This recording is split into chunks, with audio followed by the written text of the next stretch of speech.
All right, everybody ready to get started then? 9:02? Yeah. Sure. Okay. Great, so we are definitely going to be jumping into the deep end this week. This is the week where we start our two-part series on styles. We're going to do as before, we're going to start with a review, so cover what we've gone through so far to date, and then also get into styles as we go along.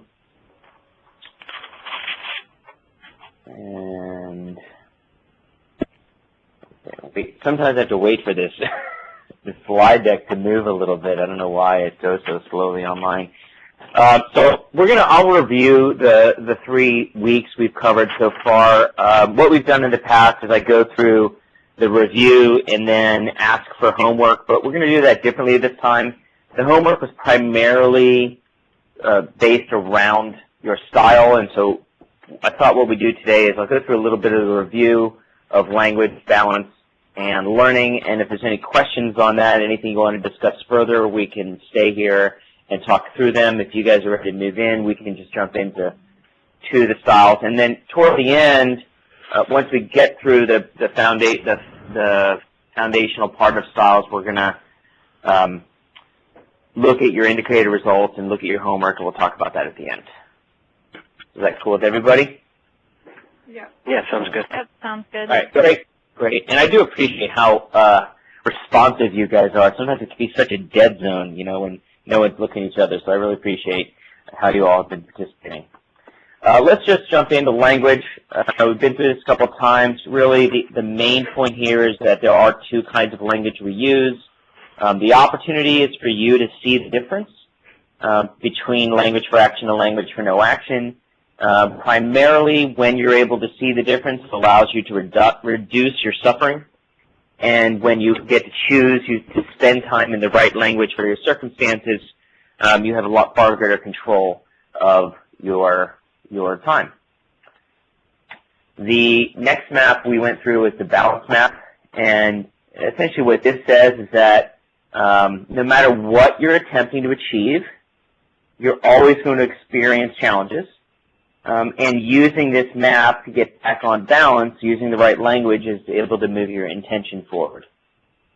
So I've loved watching your homework, and again, the whole idea is the seams on the ball. You're able to see the same problem differently, and once you're able to see things specifically through language, you're able to have greater choice and greater flexibility around that. Lastly, the thing we went through was the idea of learning. One of the key distinctions was that both learning and humiliation have the same definition of asking someone to act outside of the current interpretation that they have of who they are. We all say we like learning, but if we can't distinguish it from humiliation, we will get in the way of our learning how to do that. And it's really us dealing with this risk right here and our inability in normal situations to distinguish between perceived and actual risk. And that the more you watch people under pressure, the more you'll notice the habitual patterns they exhibit. And this is quite literally the moments when their bodies take over their mind. And when humans experience that pressure, they can't distinguish between threats to their life and threats to their identity, and they will engage in a series of pre-existing behaviors that's designed to save their life. And if you're always using your survival strategy to run your business game, all you're ever going to do is break even. And since we all want you to break through, not break even, that's why last week we spent time building up a framework for you to become more an observer of yourself and other people who are finding themselves fighting for survival. And the 3 areas in particular were you're looking at your biology in terms of when you notice your blood pressure, your heart rate, your sweating, your tension, any of that stuff, start noticing that is the first sign that you're probably in a little bit of a breakdown and your biology is taking over. Then we wanted you to pay attention to the language, how that then converts into these internal dialogues, conversations in your head, which then result in your habitual repeated patterns of behavior, and start to really observe all those. And the more you can become the person experiencing the breakdown and the person observing yourself, you'll be able to see the patterns. So really the goal of Market Force is really just to learn to stop reacting biologically under pressure, begin noticing these patterns that we just discussed, and then when you can observe others doing it and pick up on their style, you can begin modifying your approach to be able to work better with them. And this is what we refer to when we say getting wired for prosperity. So quick review, questions, comments, any observations, any great stories that you all experienced over the past week applying any of this that you wanted to share?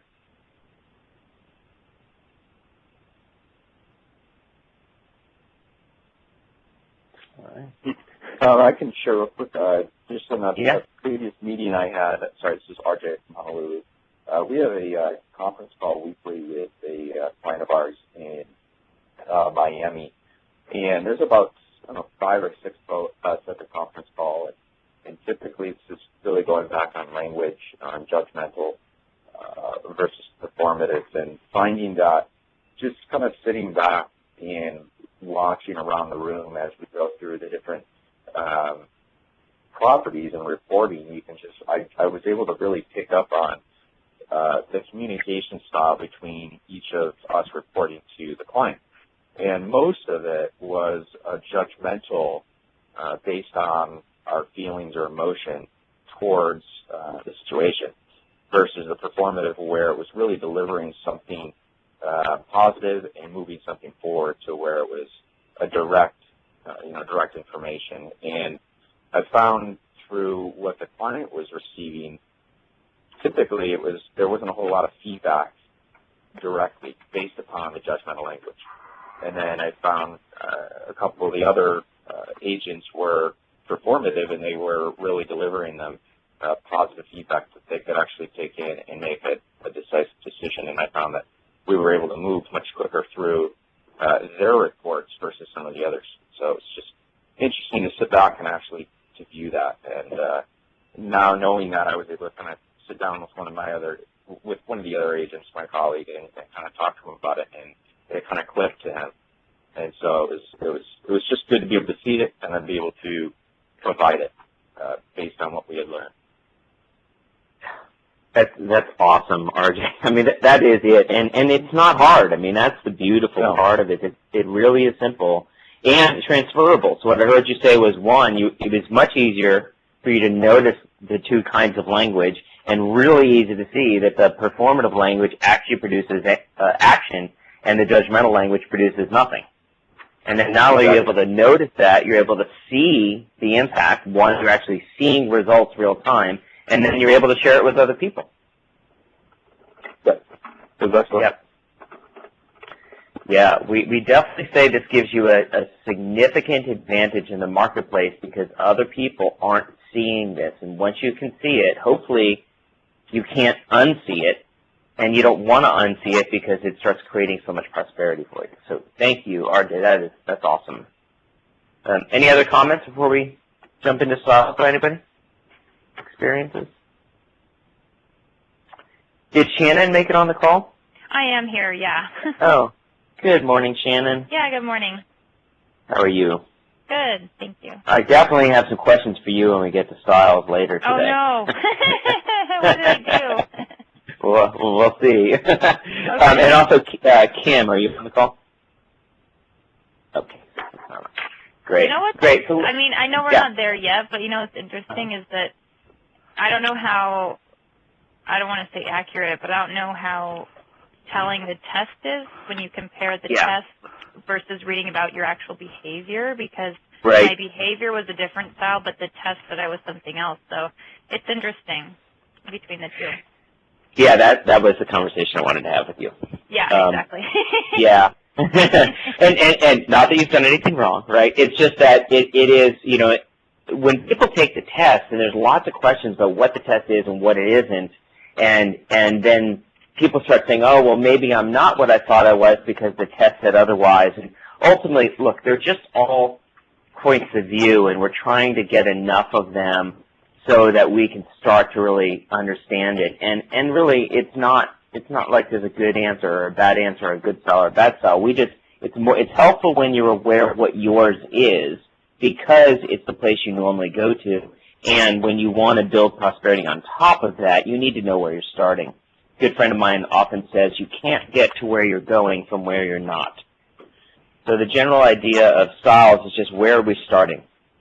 And so let's go through that. That's why we're going to create some space, probably 15 minutes or 20 minutes at the end of the presentation today to go through that exact type of question.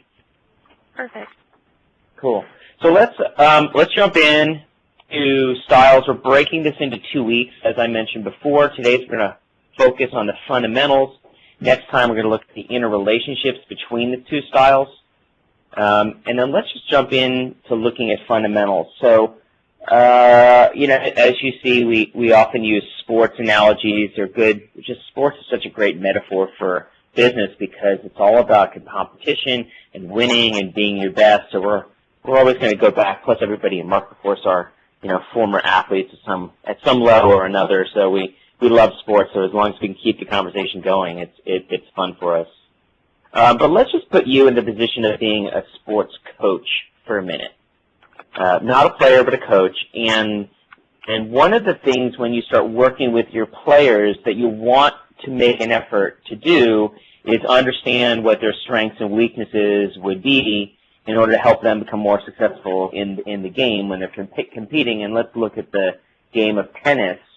And what you'll notice when you observe your players, you're going to want to look at them both in terms of when they're practicing, but also in a competitive environment.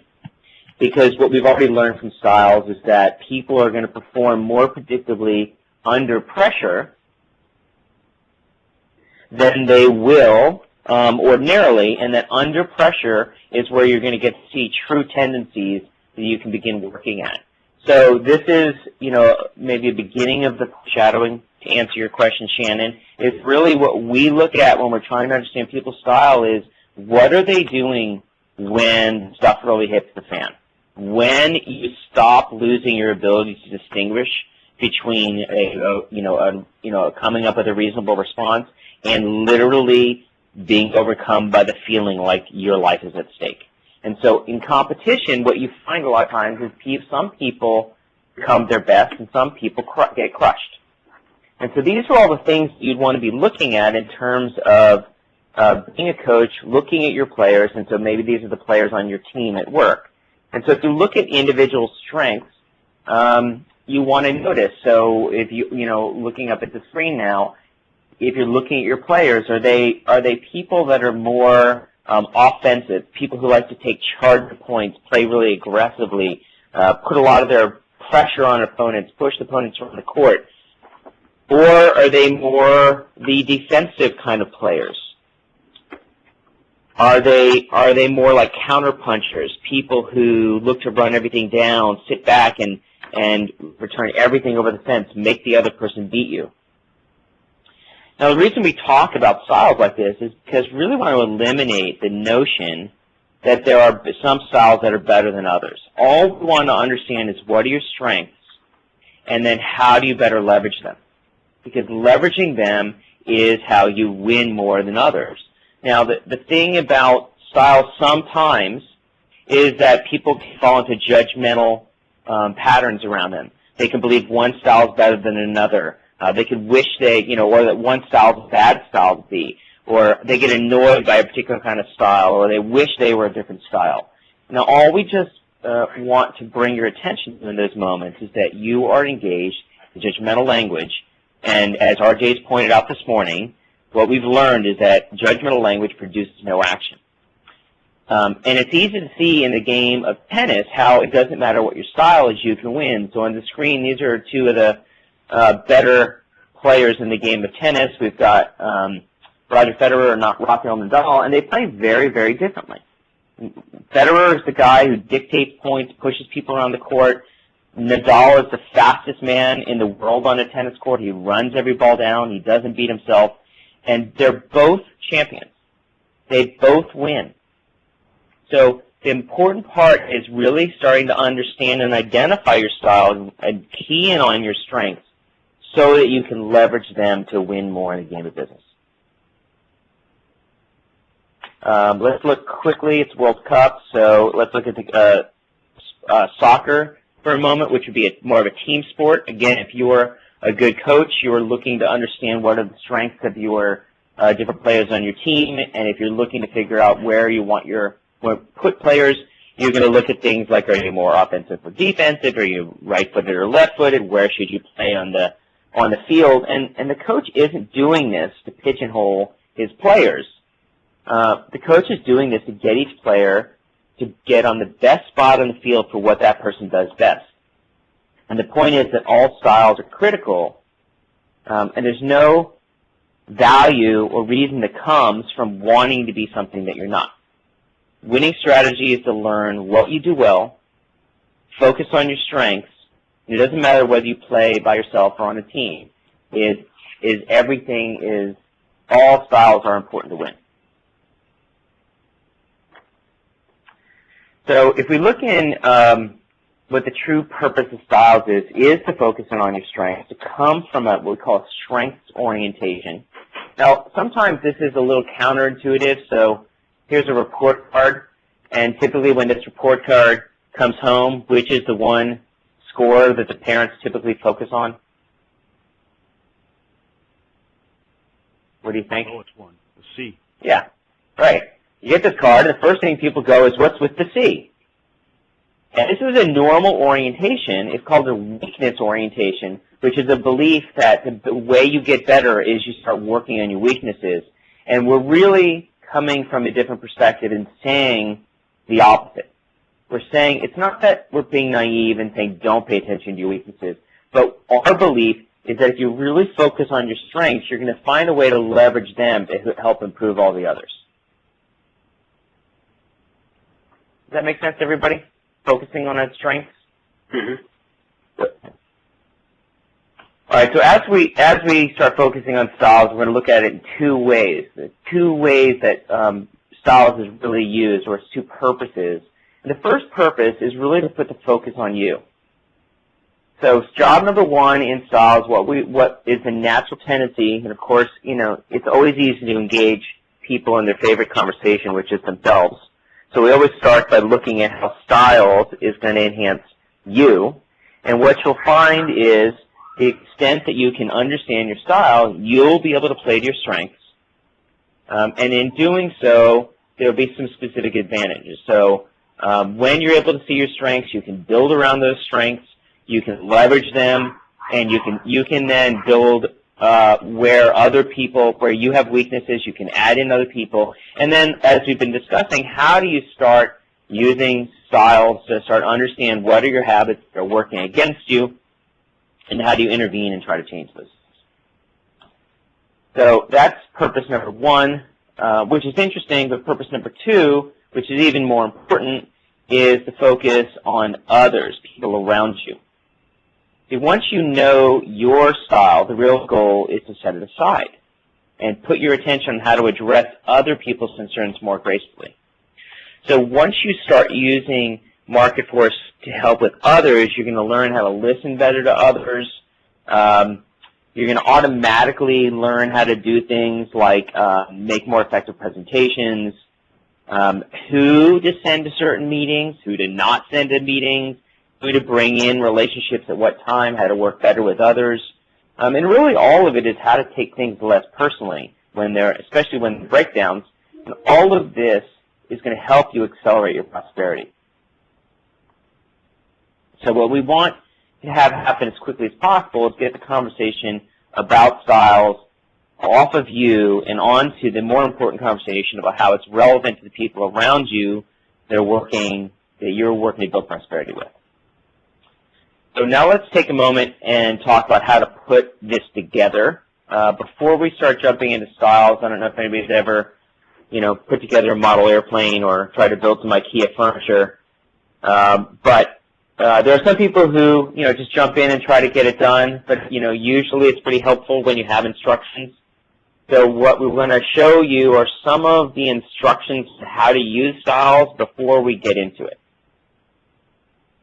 The main thing we need to remember is that Market Force is used to grow your identity.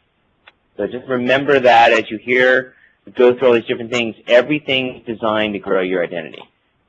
Okay, so the first point I want to make about market force is that it's only an indication of how you're probably going to perform under pressure as it's tied to your survival instincts.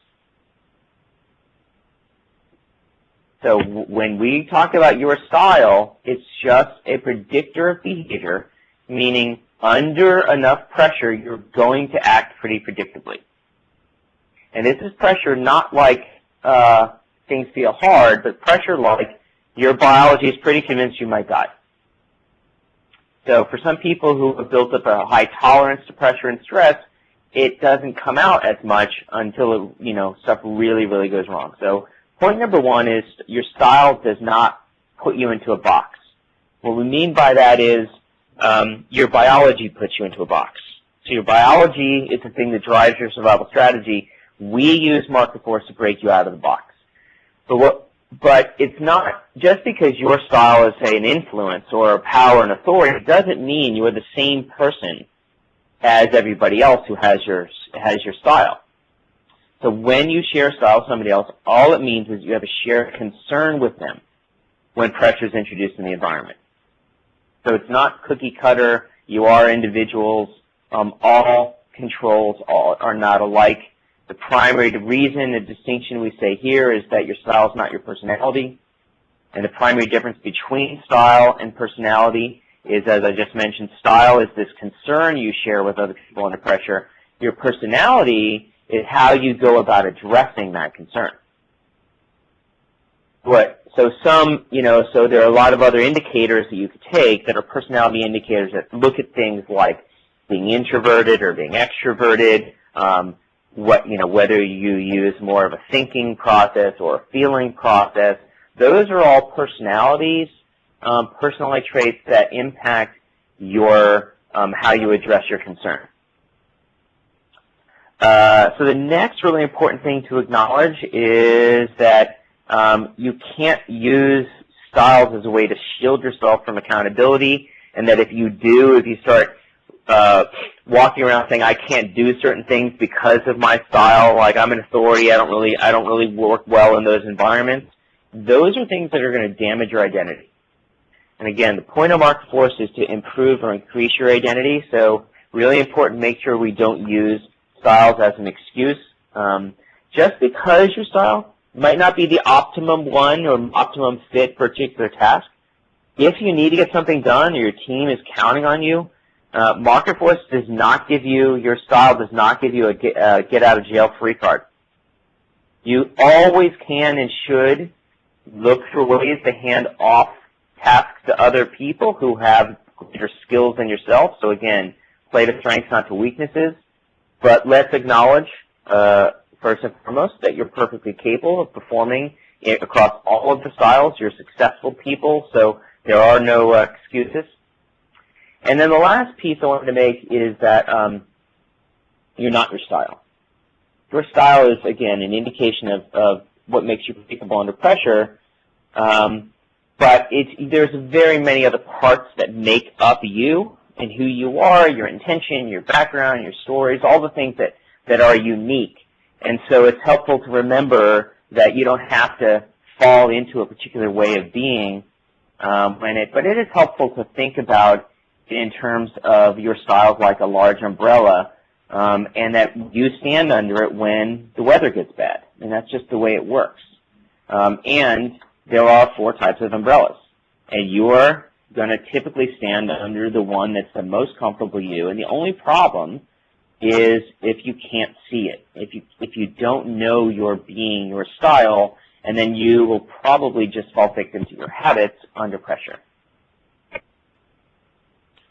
So all that is a lead-in. Any questions, comments before we start diving in? No. All right. Great. So I want everybody to reference your workbook. First thing we're going to do is dive into this this grid, which is, I believe, on page 22 in your workbook. So it's helpful to have it in front of you. Hopefully it's printed out. You can make some notes on it. I am going to have you write down a couple of things to create some clarification. So let's make sure all that's in front of you right now. All right, so what we're going to do is, you see there's 4 styles across the top. We're going to go through all the different styles and start to drive some depth around each of them. We've touched on them a little bit in the past, but here we're going to drive into some important distinctions and then start comparing them against each other. All of this, again, these are stereotypical patterns of behavior. Individual results may vary. So, people rarely ever say, oh, that's me to a T. There's always, yeah, a lot of me is like that, but sometimes I'm like this. That's perfectly normal. That is you and your adaptability. That's the way you're choosing to survive this life. And as we're reminded, life is just breakdown, recovery, and then you die. So you get to see your styles occur a lot. The other areas on the chart we're going to spend some time with is what are the particular points of view for each style, what are the assets or strengths of each style, and then what are the liabilities that each style needs to work with. All right, let's start with control. The nickname, as you can see for control, is the director. So the director controls really believe at some level they were not born into a crib, but they were born into a director's chair. You can notice controls really easily. They're the ones that in any meeting you go to, they're sitting at the head of the table, even if it's not their meeting. Right? They are the ones who feel like they're in charge for whatever reason. It's just the nature of the style. Controls look at the world as a bunch of people who would be really get a lot done if somebody just told them what to do. For whatever reason, telling other people what to do makes controls feel really good. And so they do it a lot. As we mentioned last week when we looked at survival strategies, the number one survival concern for a control is certainty of direction. They like to know where they're going. They look 5 years out. They look to the future. They want to know where they're going, what's the plan, why we're following it, what's the point. If you've ever interacted with somebody who needs the answers to questions like that before they start on anything, they're probably a control. These are the ones that when they feel pressure, they're going to naturally start to dictate to people all around them. They're going to say things like, John, this is what you should do. Sally, this is what you should do. Fred, you should do this. And so they say, you should, and people like to say the control should all over everybody. And I'm sure many people on this call have been should on by controls every now and then. I have to admit, I'm a control. I love it. It's very hard to not do it. But if you think about it, it's easy to take that at face value and think these people are being jerks. But in reality, it's really important to remember everybody's just fighting for survival. And so they're trying to gain control over their environment. When they feel uncertain, it feels out of control. And so what they do is they look toward the future because it's the only thing the controls are pretty sure they can control. Because you can't control the past, that's already happened. You can't control the present of what's going on right now. But if you project out into the future far enough, it's free reign. It's a blank slate. You can do whatever you want. And so that really is what drives them, and it makes them feel better. As we go through each one of these styles, when we talk about these patterns of behavior, it's not that each of these styles think that's a really good idea. It's just that when they do these things, it makes them feel better. It relieves their biology. So that's the primary driver, and I want us to try to remember that as we go through it. And if you are telling other people what they should do, if you're looking out into the future, oftentimes the performatives that feel most natural for controls is making declarations, right? Predicting and declaring where we're going to go in the future. So let's go through. So we talk about the time frames. Controls find safety, find solace, find comfort in the future. If you look on the chart 3 to the right, you look over to authorities, you see that their time frame is the past. And if you look at that and put it up here, you've got controls are looking toward the future. So whenever there's a breakdown, whenever they feel pressure, they start projecting themselves into the future to figure out what are we going to do about something. And when authorities feel pressure, they revert to the past. They look backwards to look for patterns, look for trends, look for evidence to determine why we're in the situation we're in. So what's interesting is you have controls who, when things go wrong, start talking about where we're going, and when you have authorities, when things go wrong, they start talking about where we've been. So just based on that one distinction, how well do you think these styles naturally get along? Not very well. Has that ever been your experience? Have you ever either participated in this kind of conversation or watched it and feel how frustrating it can be? So I think we have some authorities on the line and some controls on the line, perhaps. Yeah, I've worked with a guy, and he was definitely a control. And in fact, he's one of my best friends. But working with him was a pleasure. We usually got along really great until it came up with situations like this. And it's just really the way. So yeah, it can be frustrating because you're coming at it from so totally different perspectives that it's kind of hard to find a middle ground. Well, that's a great point, because Ricky, there is no middle ground. When we say that these two styles, when they get into an argument with each other, they're literally standing back to back trying to see eye to eye, and they just have a hard time seeing where the other style is naturally coming from. So this is really where we drive the point that it's styles isn't about seeing yourself; it's about seeing others. So if you're naturally an authority and you are in an argument with somebody who's a control, and you can start to see the time frames, then you can see why you're so far apart. Because oftentimes you're a lot closer in ideas than you imagine. You're just looking in different directions. So a lot of what we're working with in styles is really helping people get clearer and clearer on how to work better with other people. So do me a favor on your charts where it says, under viewpoint, where it says promises mean, please write the word commitment next to that.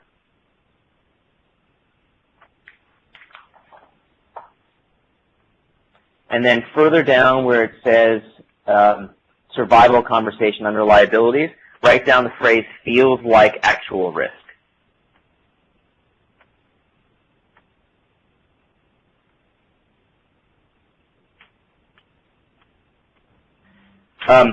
So the survival conversation, it feels like actual risk. Again, the distinction between actual and perceived is actual is a threat to your life. So when each of the styles are in these particular conversations, they feel like they are literally going to die.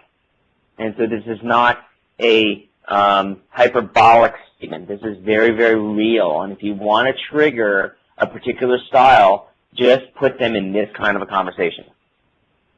So this is about pressure with each of us, and when each of us make promises, it puts pressure on us.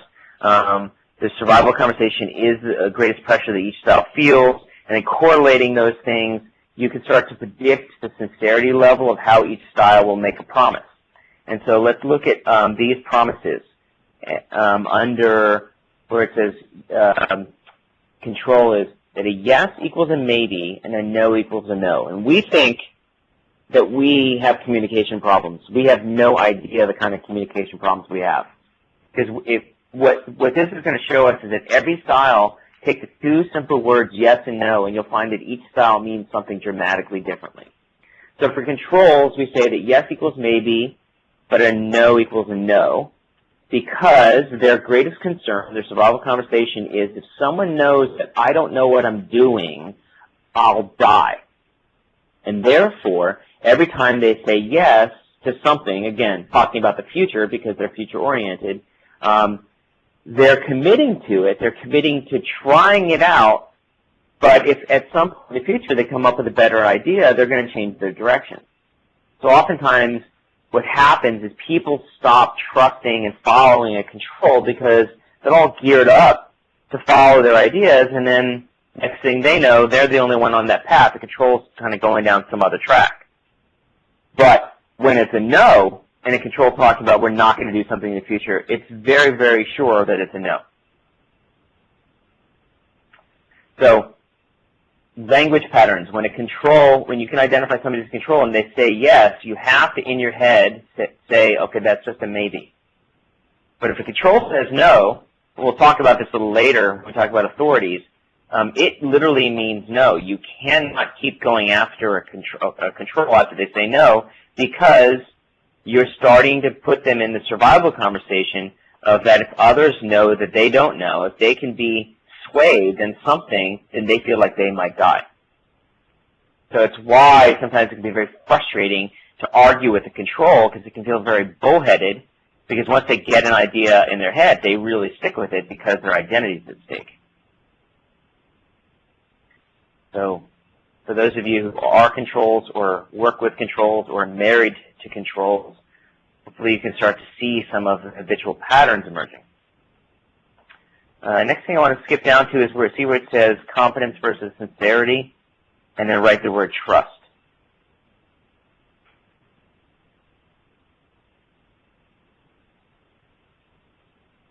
All right, how about Shannon? Would you say trust is an important part of you being able to do your job? Yes. How important?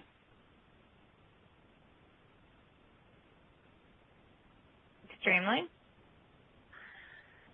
What we find is in pretty much every culture, in every type of business, this in all studies, trust is always the number one, if not the top several concerns that people have in business. Almost all transactions are conducted because people trust each other. So it's usually a number one concern. And what we talked about earlier in the course was the idea of how we could use language to be able to see things. And we're all pretty sure when we trust somebody that we trust them, and when we don't trust people that we don't trust them. But what we want to do is make sure we can put it into language so that you can see it. So Shannon, if you trust somebody, do you know what you're trusting? Can you just describe what you trust about them? I think for me, trust comes from someone who comes through and has a repetitive behavior of proving themselves. I mean, I don't just trust people, they have to earn it. Yeah. So what would they have to prove in order to get your trust?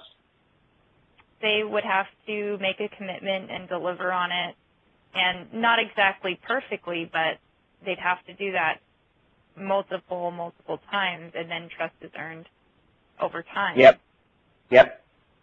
Great. So what I heard you say, I'm going to break it into two different things. Tell me if this reflects it, is that what we claim is that trust is equal parts what we call sincerity and competence. And so sincerity is what you were saying. It's that when they say something, it turns out it's real. And that what's expressed externally from them is the same as their internal dialogue. We just call that authenticity of speaking. And that they also have competence, which is the ability to perform. Mm-hmm. Right? And so is that sounds like what you said, is that they keep proving themselves both in their ability to do what it is as well as their reliability, that they do what they say they're going to do. Yes, that's right. Okay, so what we claim is if somebody has both sincerity and competence, you would tend to trust them. However, the interesting thing about styles is it shows that while both components are necessary to create trust, that different styles build trust in different orders, meaning they rank their trust concerns differently. So what that would say is and there's a line here that divides it in half, and our claim is that two of the styles build at competence first, And the other two styles build it as sincerity first. So, Shannon, just from what you know about controls and authorities already, would you say that their primary concern is competence or sincerity? Competence. Yeah, very much so, right? Very competence-based people, and then once their competence concern is covered, then they go to the other, across the line to the other concern of sincerity. Now, it's the exact opposite, right? It's the exact opposite for influences and powers. They start with sincerity, and then they move to competence. That's sort of an interesting thing, because what it says is that there's that line separating the two is a barrier. Unless the first trust concern is covered, the other one will never be considered. So controls and authorities need to see competence first, so things like skills, credibility, accomplishments, anything that has to do with the tactical nature or strategic nature of business, and then they move to sincerity, while influences and powers need to feel the sincerity first, so they connect to things like authenticity, professional relationships, friendships, connections, alignment, all the things that they have to feel right, and then they'll need to see a demonstration of competence. So what's fascinating, this is often the number one thing that people take away and go, that changed everything for me. Because what's interesting about this is that when any of us experience pressure, we're likely going to default to our primary trust concern and work our way out from there. So it's interesting for Shannon and for you, so you have to earn trust with me. Well, okay, if you're not giving trust, and I have to earn it, and I don't know which one you build first, and I try to build the other one, I will not build trust with you, even if I have enough concerning competence. Fascinating, right? Yeah. Well, the problem is for me, because I value competence more. It's like if someone's very sincere, I could care less. It's like, because they have to prove their competence. So there's people that I'm never going to build, unless they're open-minded, I would never build rapport with, because they wouldn't see my sincerity, right? Well, see, that's the way it is now, and that what's going to change by learning this is you open up yourself to the entire other half of the planet that you've had trouble building trust with, and that you've had a hard time giving trust to. Right? So under pressure, we're going to default to our primary trust concern, work our way out from there, and if the person on the other side of the table has the opposite trust concern rank order than you do, then you're going to actually hurt your identity and build less trust with them following your habitual behaviors. So Tony, this is Mark. Yeah. I'm sorry. Can you just back up again a step or two and articulate again? You had a slide up at one point that kind of broke down competence and broke down sincerity, and I do get it, but I like the way you at one point had a little clip on each of them. Yeah, there you go. Yeah. Yeah. And so this is and look, let's not get caught up in the language here, the wording, but let's just think about when we trust people, what we trust.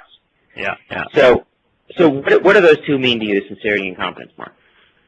Well, honestly, I think if I were to just, answer that question, sincerity is how somebody comes off maybe a little bit. It's almost like a first impression, if you will, versus competence. If I were to sit down with someone and they were to lay out their resume for me, here's what I've done kind of thing. I mean, if I think about it in terms of a meeting, I think sincerity is your first impression, and then competence is what you do maybe after that. Maybe I'm simplifying it too much or looking at it differently, but that's kind of my initial take at it. Well, what that tells me is that you're, without knowing anything other than what you just said, my instinct, especially if I'm trying to build trust with you, is that you're either an influence or a power. Because what you just said is the first impression is the sincerity part. The second part is competence, which is just simply saying, that's right, that we each have different orders on they rank. And we always see the world that way and assume everybody else sees it that way.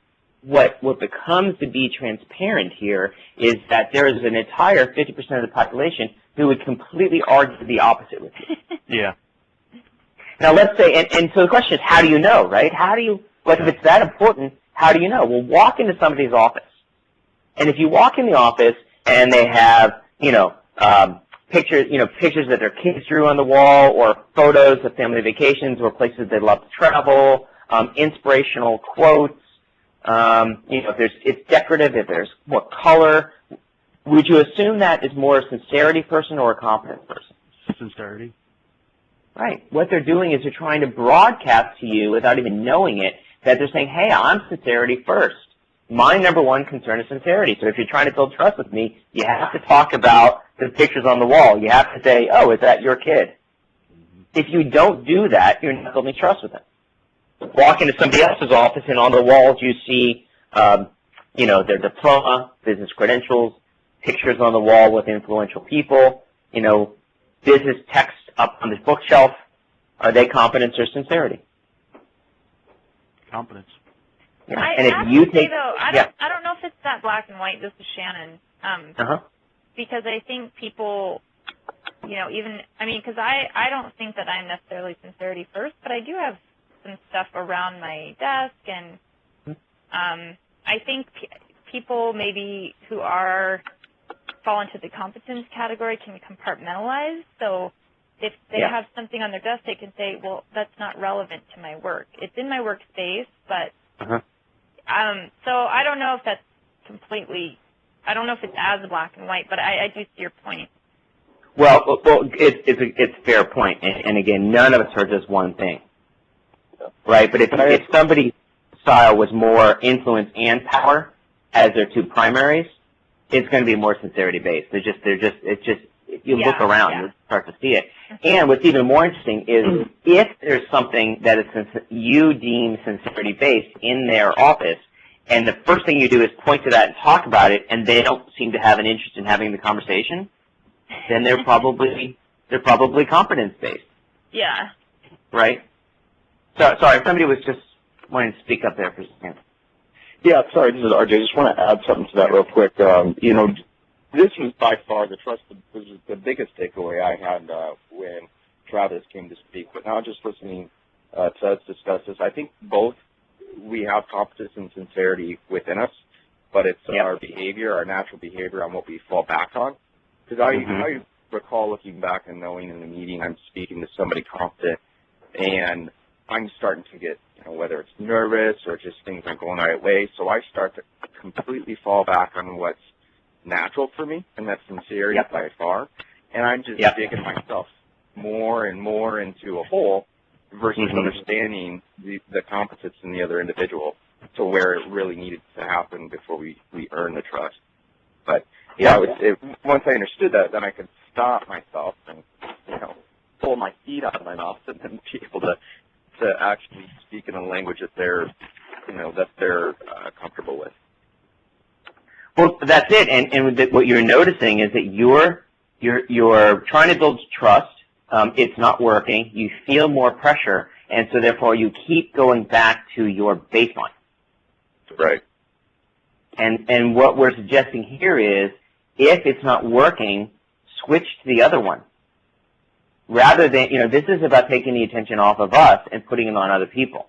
Now, what's also interesting about this is what we find often in marriages is that people tend to build relationships cross-axis from each other. So what you find is a lot of controls and powers in a relationship and a lot of influences and authorities. And so if you in your baseline relationship can't even build trust with each other because you're always building trust in the order you want and not building in the trust order that they want, it causes so many problems. Often that's what I say. It's like, let's just put this to the test. Let's assume that if you're married, you go home and your spouse is the opposite of you. So if you're primarily sincerity, let's just assume that they're competence-based, meaning when they build trust competence first, and then they move to sincerity. And you're always coming home going, sincerity, sincerity, sincerity, never get to the competence. They don't get the competence, and you're going like, why do we have so many breakdowns in our conversation? So the assignment is to go home and flip the order. Do the opposite of your instinct and see what happens in the conversation.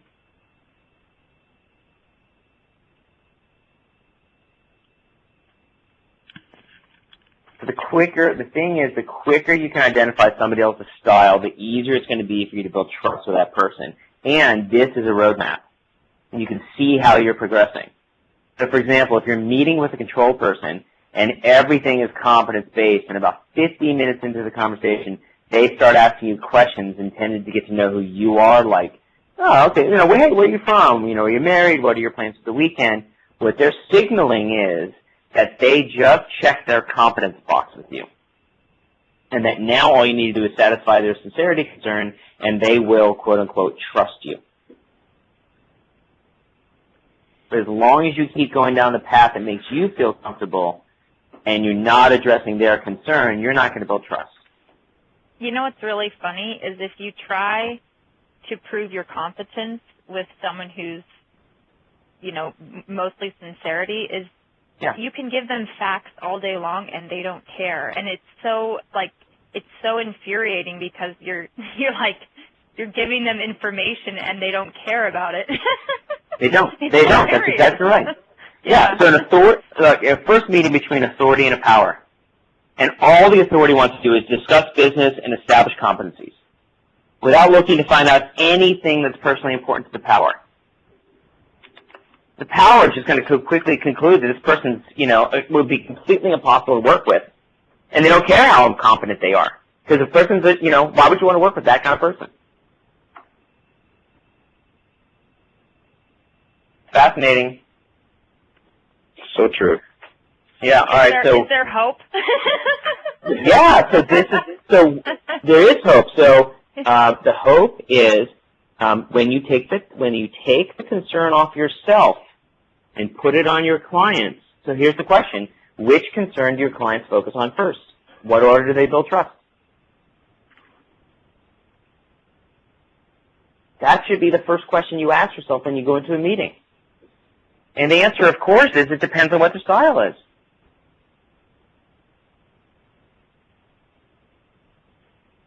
Does that make sense? Yes.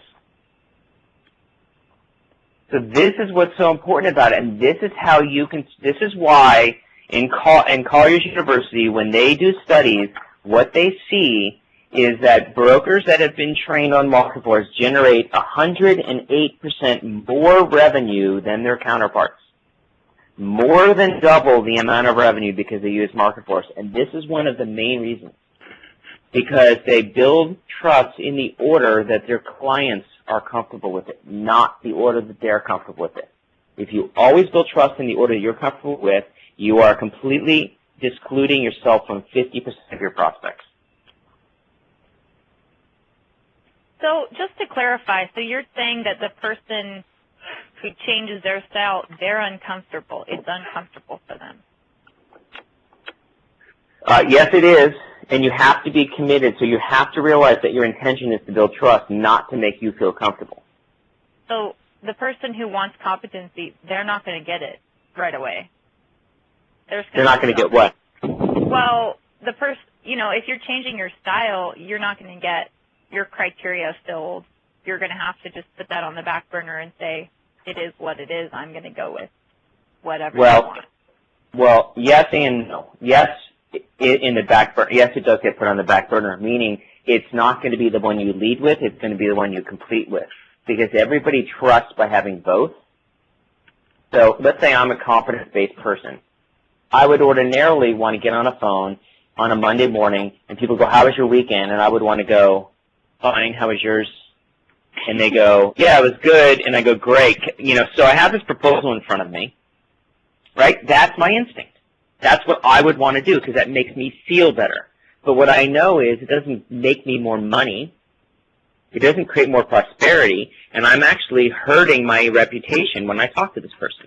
So if I say to them, how was your weekend? And they say, fine, I go, awesome. I can just do the things that I know how to do, or just go straight into my competence stuff. But if I say, how was your weekend? And they launch into a whole story about what they did and how great it was, and then they ask what I did, I go, oh, all right, well, we're just going to start with sincerity today. So if I don't make that switch, and I go, and all I want to do is just, how long do I have to stay in this stupid conversation until we can actually get something started? I'm not ever going to build any trust. But that interaction, it's just tolerated?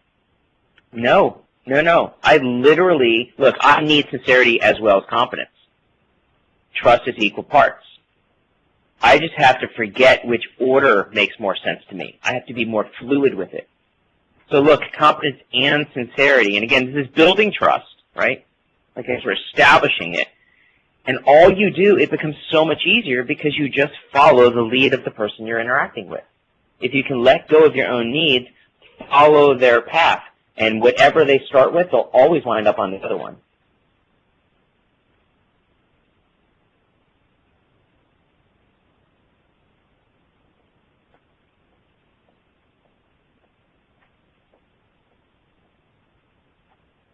Does that make sense? It does. Well, this is a great conversation. I think we're really behind. So I'm gonna kind of motor through this a little bit here and make up a little bit of time. I'm already predicting that we're probably going to go a little late, so I apologize if that's the case. And if you need to jump off, I understand. But you know, like clearly, this is useful. So each style has an asset and a liability. One thing we like to say is that every style can confuse something with an accomplishment. If you look at that red bar, look, in order to be successful, we need to have good ideas. We need to build relationships around them. We need to put those ideas into action. And then we need to be able to reflect back on them and decide what worked and what didn't work. So all of that is useful. But if we're not aware of all the other pieces, we can confuse things with accomplishment. So controls are notorious of confusing having a vision with actually accomplishing something. They'll sit around in a brainstorming session all day long. They'll create a brand new future reality. They'll high-five each other, go out for drinks, and assume everything's going to be different now as a result. And what we know is that ideas start things, but they don't bring it into reality. And so that's where controls can confuse them with accomplishment. Influences can confuse having relationships with accomplishing something. So business development people are classic for having, thousands of people in their database, but how many of them do you actually get business from? Well, I don't really know because you're so busy maintaining relationships. Power people will get into it, but they're very production and oriented. They do a lot of work. Their whole personal value is around being busy, and so they can confuse being busy with with accomplishment. And authority people are the analysts, and they get caught in analysis paralysis, and they think that there is a perfect way to do things, and they're committed to finding it. And so, from an identity perspective, each of these things cause damage to your reputation. So for controls, they're often seen as people who are spinning a lot of different plates.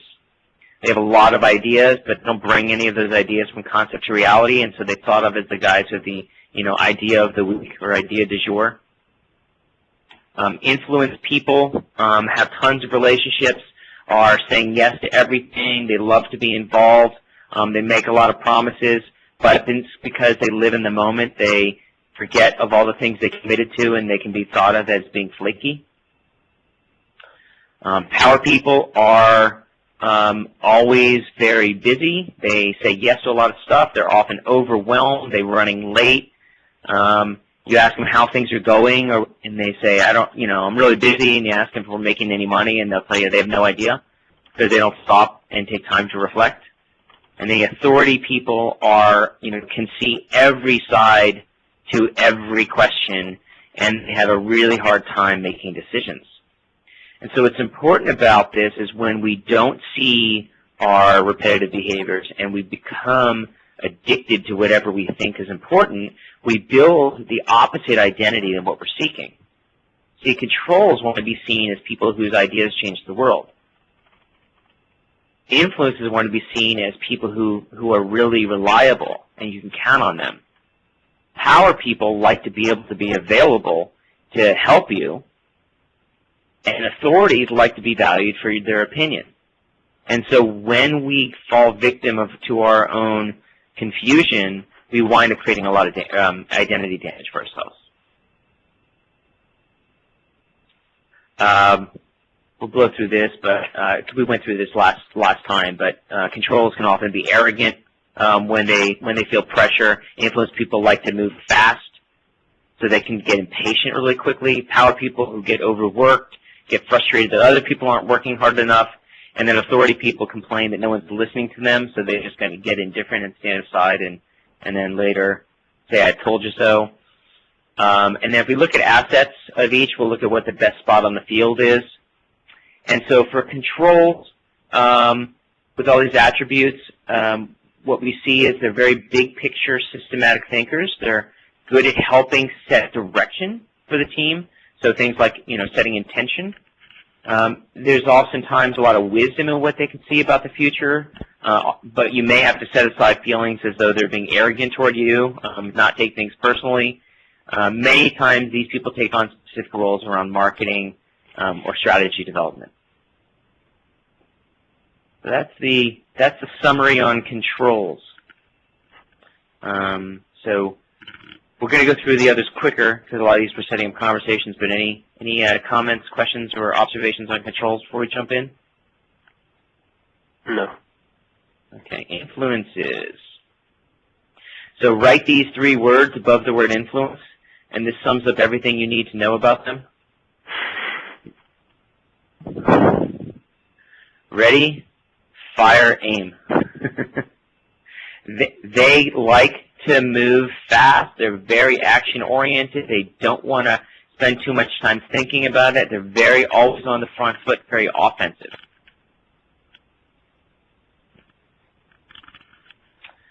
More than any other style, they act like facilitators. They like to put pieces together. Most often those pieces are people.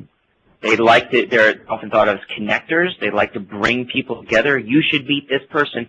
Oh, I was just talking to this person last week. You need to get to know each other. They see the world as a bunch of people who everything would be great if they all just got to know each other.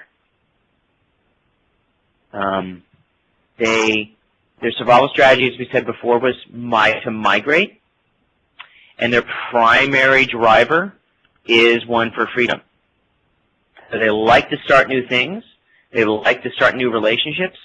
But what they don't like to do is stick around and do anything with them. Right? They focus on freedom. They like flexibility. They use the word could a lot. So it's primarily driven the fact that they're moment to moment. So they make a lot of promises about what we could do. They like the possibility conversation. They love brainstorming sessions. They come up with ideas all the time. But unlike ideas for controls, which are about declaring the future, oftentimes influences, when they talk about have ideas or talk about what we could do, it's in terms of migrating, from the moment, feeling like things are possible, feeling free. So their time frame is in the moment. If you look at the powers, time frame is the next 90 days. And so if you look at them, it's a little bit of the same thing as the control and the authority. You've got influences in the moment. You've got powers in the next 90 days. And they often are at odds a little bit as well because influences love talking about possibilities and what we could possibly do, where powers are much more literal about it, and they want to know what we're going to do. And so oftentimes that becomes a little bit of friction between the two of them. This next one's sort of interesting to me. So if you have a primary survival concern about freedom, when you make a promise, typically what you're going to, and you have a fear that if you have to do what other people will say, you're going to die, that your promises are everything means maybe. Yes means maybe, no means maybe. So people have a hard time trusting influences over time because they're not really willing to commit to anything long term. And it's just interesting that their primary trust concern is one of sincerity. So what it means is, if there's no professional friendship, they don't care how competent you are. You're not gonna build any trust with them. So this is one of those interesting. If you're having a first meeting with an influence, would you expect that they would rather meet with you in their office or out somewhere, like for coffee or lunch or drinks? What do you think, Mark? I would say out. Yep. Yeah, I mean, that's exactly right, because, again, migrate, freedom, they don't like to be boxed in, sincerity-based, and oftentimes, if I'm meeting somebody the first time, that's the exact question I'll ask them. You know, hey, where would you like to meet? And if they tell me, why don't we meet out somewhere, why don't we meet for coffee or meet for a glass of wine, I'm going to assume they're a sincerity-first person. And even if they're not, they're making a sincerity move, and they're broadcasting to me that sincerity is important to them. What if someone says, I don't care, where do you want to meet? Well, then you would answer probably in what your natural would be, right? So somebody would, if they said to me, we'll get over to authority for a second, but look over on the right side where it says survival conversation, if I have to decide, I will die. Mm-hmm. So if somebody says, I don't know, or I don't care, you decide, it might be an authority. It also might be a control who says, if others know that I don't know, I will die. Meaning, what if I said the wrong thing? So they may just defer it to you. So oftentimes, the competence-based people, they are more likely to say, I don't really care.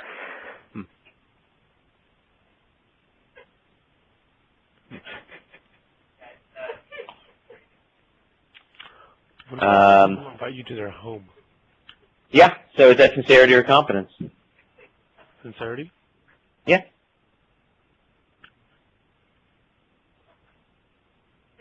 Exactly.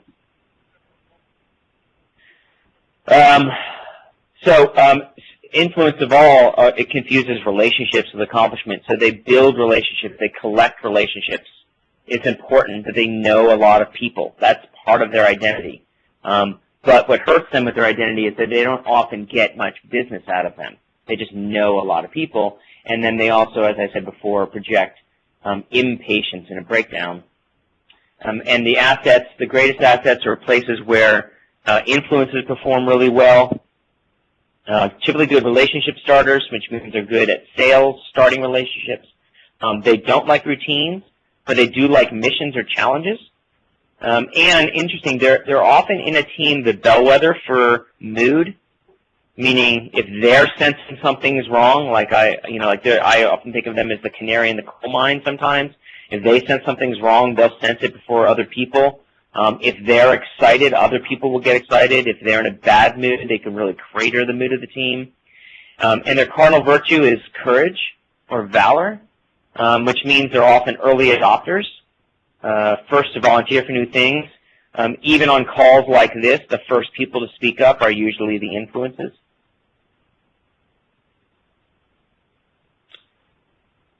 Any questions on influences before we move over to power? All right, so powers are builders, so they build a reputation around doing stuff. They always have to-do lists. They always know what they're working on. It gives them safety. They're the people that if you need help, you move over the weekend, you call up your power friends. You already know that. If you need somebody who's willing to chip in, those are the power people. Because they're so tolerant of things and they say yes a lot, they're often very busy. They don't often take vacations. They have the ability to tolerate more work than others. They value stability. They don't like rocking the boat. They don't like upsetting the apple cart. They don't like stopping progress. It shows up in their speaking as a lot of have-tos, meaning they don't care what we could do. They don't care what we should do. They just want to know what we have to do, because once it's on a list, then we know what we're going to do for the next 90 days. Right? And they love to-do lists. Often you probably, you might be a power person if you live off to-do lists. If you write, the first thing on your to-do list is, write a to-do list, and then you cross off the list that you got to, that you wrote your to-do list. Their to-do list about their to-do list. They have this natural linguistic performative around requests. They like listening for requests. You know, they will actually, no matter what somebody's saying, one of the background conversations powers always have is this person asking me to do something? Right? They're always listening for requests, and if no one's asking them to do anything, they often feel left out and bored. The operational time frame is 90 days out.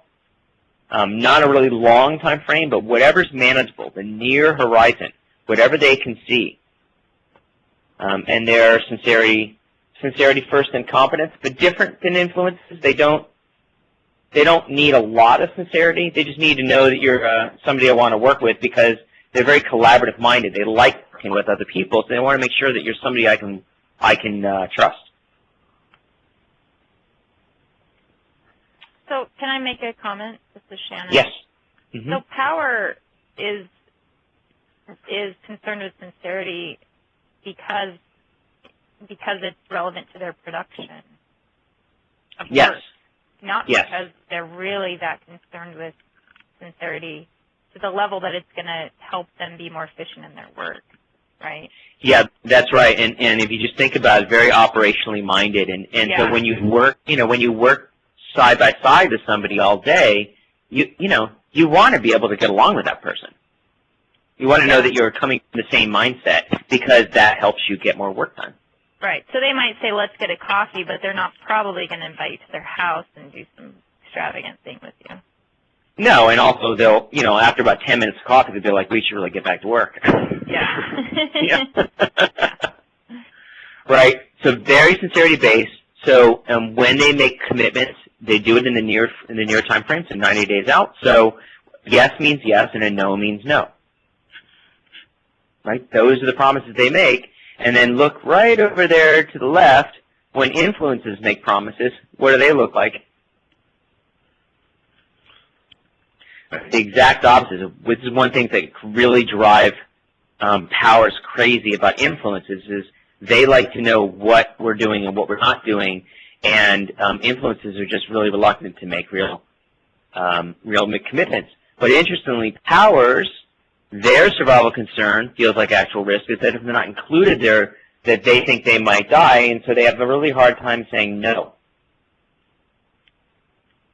Right, which actually is the source of why they're always so overworked and so overwhelmed. Right, they're willing to extend themselves, but they often overextend themselves and then complain about how frustrated and overwhelmed they are.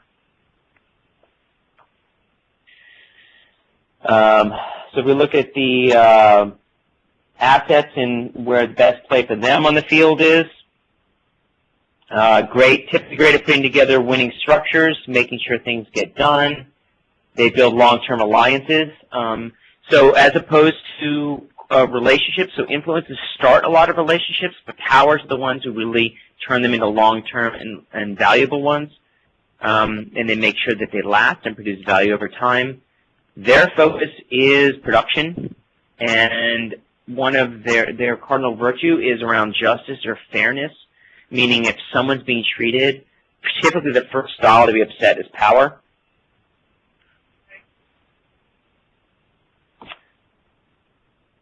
So finally, are we good for another 15 minutes, everybody? Apologize for going over. We got. I'm good. All right. Yeah. Great. Sure.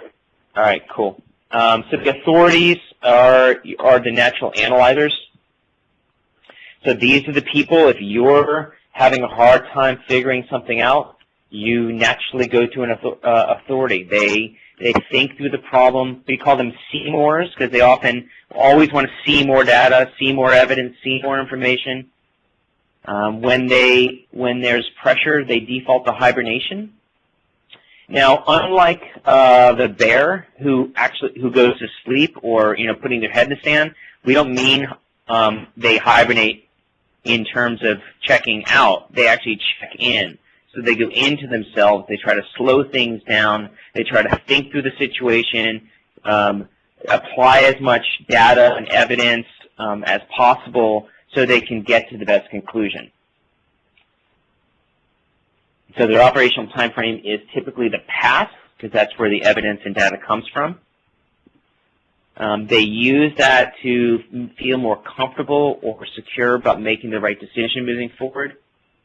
Based on that, they're more inclined to make assertions, which are making claims that have evidence in them, because that's what they're constantly sifting through. You know, typically when you get an email from an authority, you know instantly because they're really like the longest thing you've ever seen on the planet. Like you get an email and it's like you keep scrolling down and you go, how long is this thing? Right? And I always tell authorities, like, look, if you make a bullet point and then you put a paragraph after the bullet point, that's not a bullet point. They don't see that there's so much information, and they often go on and on and on. Travis is an authority, and I mean, every time we email, it's hysterical. He sends me something that's probably 3 or 4 pages long, and my reply is yes.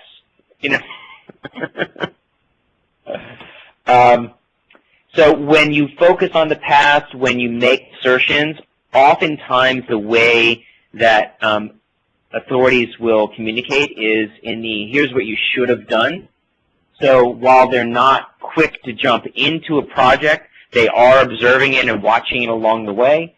And then once it's all done, they'll tell you what you did wrong, what you should have done. A little "I told you so" at the end, which if they're not careful, they can build some reputational damage around themselves in terms of sort of always nitpicking or being a stick in the mud.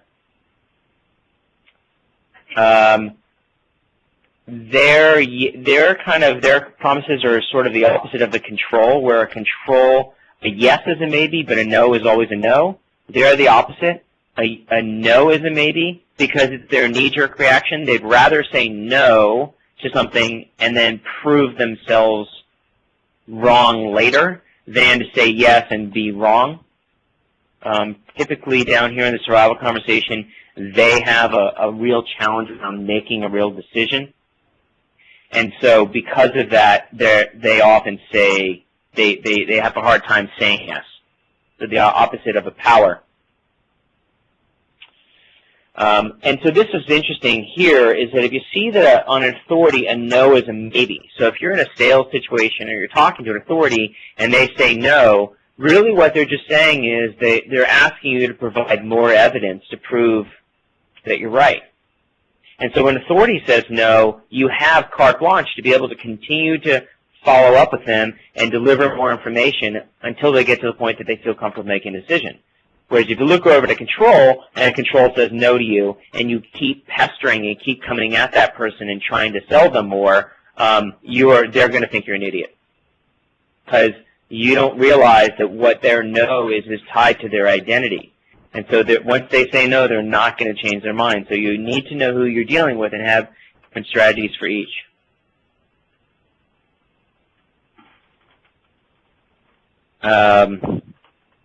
So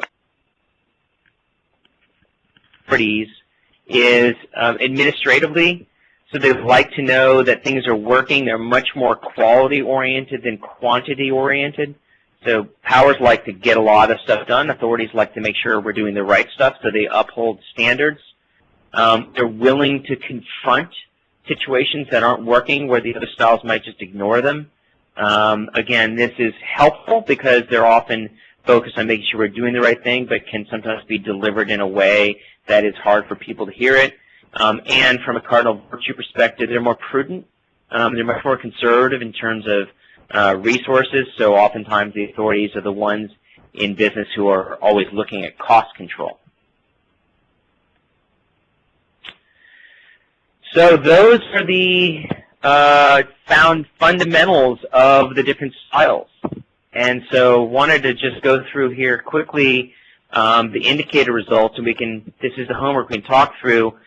Just real briefly, the total score that you'll get is out of 20, the highest score in any one style is a 10. What we see in terms of the tendencies is, and this is going back to how easy it is or not easy is to figure out what somebody else's style is. Somebody scores a 7 or higher, typically they're going to be a lot more noticeable. 7, 8, 9, that sort of range. They're going to act more like their style, and they're going to be easier for you to see. Then there's a range of like 6 or below, 6 to 4, where people are just harder to detect because they're more of a blend. And then oftentimes, nobody showed up this time as a 0 or a 10, but it's always interesting because 0 or 10 is a real outlier score, and what we find is people tend to be either like have major blind spots around that style, or they're somehow attempting to game the system. I wanted to also run through that about 70% of the time, people's second highest score is located counterclockwise from the map, on the map from their highest, which is, we're going to spend more time talking about this next week, but it has to do in which direction you move through the styles. And if you move clockwise, it creates prosperity. And if you move counterclockwise, it creates poverty. So the opposite of it, and hurt your identity. And what's interesting, 70% of the time, that's people's natural tendency. 15% of the time, it's to move clockwise. 10% of the time, it's cross-axis on the map, so from control to power or from authority to influence. And then about 5% of the time, scores come out as a 3 or 4-way tie. So here are the scores from everybody's on here, and I'll overlay the directionality of your primary to your secondary scores. So you see, these are all the people whose second is counterclockwise to their first. So your naturally instinct is to move in that direction. RJ was the only guy who was equally split, so he's probably a Gemini. Kind of he sees both sides of the situation. And then Shannon also moved. Now, and then the last were the cross-axis, and really there wasn't much of a tie anywhere in here. But Shannon, this was the sort of interesting part, was when you tested as a control, but you thought of yourself as a power. Well, I behave more like a power, actually. As far as, I mean, a lot of my values are power. Some of them are control. Yeah. So I think I would say more of a blend of the two. Yeah. Well, it's interesting, at least on the scores, and people always say, is the test accurate? And I would just say, hey, the test is 100% accurate based on how you answer the questions. So maybe you interpret the question differently, or one of the things we really try to encourage is really trying to figure out how you would respond under pressure. So, a 9 on a control is a really high score, so it's interesting that you don't necessarily feel like you relate to that.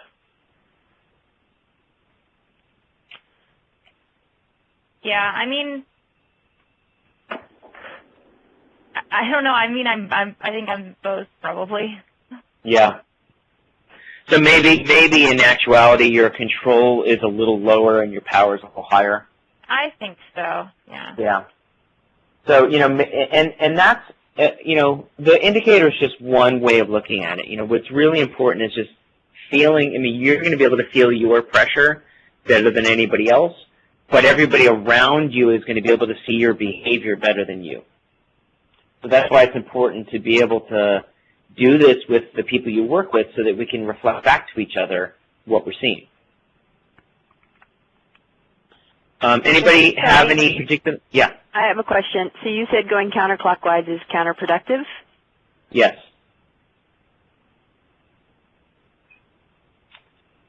Yeah. So who is this? Is it Lisa? No, Kim. Oh, Kim. Yeah, it is counterproductive because, and we're going to get this more into next week, but essentially the path of prosperity is to move through control, influence, and power to authority, which is control is come up with new ideas, influence is to build relationships around an idea, power is to put those ideas into action, and then authority is to evaluate the effectiveness of the project so that you can create new ideas. If you move in the opposite direction, oftentimes it's because we're feeling pressure and we're moving to defend our identity as opposed to moving to make a project work. This is Lisa. I don't look at it as a test. I look at it as an evaluation. Yes. and I fell higher on the authority, and then second to power, and Right. I was pretty amazed how accurate it was, and I thought it was pretty funny to get Yeah. an opinion, an outside opinion of how I work, and I didn't necessarily disagree with too much of it. So. So it related to it. It made sense to you. Yeah. I had a few giggles at times, but yeah. Yeah. Well, what was one of the giggles? What were the giggles? Analyzer, and I think I've grown, in that position where before making a decision, I really want to look at all the options of that. And I'm one of those where, if I say, okay, no, we're not going to go in this direction, and my staff comes to me and, they give me more information and say, well, listen, I think maybe we should go this way, and this is why, and I'll definitely listen to it. So I'm very open. Yep. Yeah, so the thing for authorities they just need to be careful of is if you move backwards to power from authority is so authorities have a little bit of a hard time deciding. Right? One of their, it's a little bit of their shortcoming because they can see every side to the problem. And so oftentimes what's required is to move in the Mark Force direction, which is move to control and just decide. But what we know is that sometimes the survival conversation is that if I have to decide, I might die. And so what authorities can do is tend to move backwards to power and get more data, get more evidence, do more work instead of making a decision. So it's a way to hide out.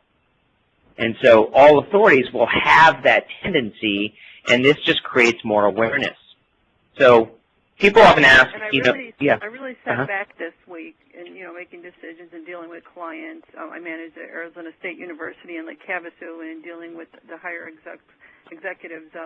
I really sat back this week and just kind of observed my thinking and how I would respond. And, it definitely fell in line. So. Now, Kim, we've had a lot of debates about what your potential style is. What did this result sound like to you? Well, I mean, it seems. The fact that I couldn't decide from the very beginning which one based on the questions actually played out to be very true, since I was almost evenly divided between the three that I couldn't decide between. And then authority being the analyzer. And I'm an analyzer, but I'm not much of a, I don't turn to the data. I'm like, that's not my natural place to go. And so it's also interesting to me here that was by far the lowest score, is basically turning the data side. And I don't know, discouraging is too strong a word, but if that's, it makes sense if that's where I need to go to become a stronger, completed, successuable, person. No, that's actually what we're saying in the beginning. We're saying we don't play the weakness, strength condition. We go to the strength condition, which is the point of this is do not spend time trying to beef up your lowest score. That's just where I'm just kidding. Yeah, that's where you have to, figure out how to hand off or work with other people to cover, to work to strengthen your weakness. But really, it sounded that much better, actually. Yes, that's the whole idea of the tennis conversation, which is just figure out a way to strengthen, leverage your strengths and hand off and build, alliances with people whose weaknesses are their strengths, and that's how you build winning teams. Cool. Yeah, and because I'm so evenly divided, I guess, I don't know. I guess it's not just about me. It's about the others. That's the message you've been delivering today. But it's interesting. I might be harder for other people to peg in that case. Well, you did. When we were, just playing around and just trying to come up with it with just little case scenarios, you would find different camps that you felt comfortable with. The one thing that we find the indicator always tells us is people's lowest score they never identify with. So if you look at whatever your lowest score is, that's the one that you're least likely to feel like is your style. Right, which is absolutely true. Yep. Yep.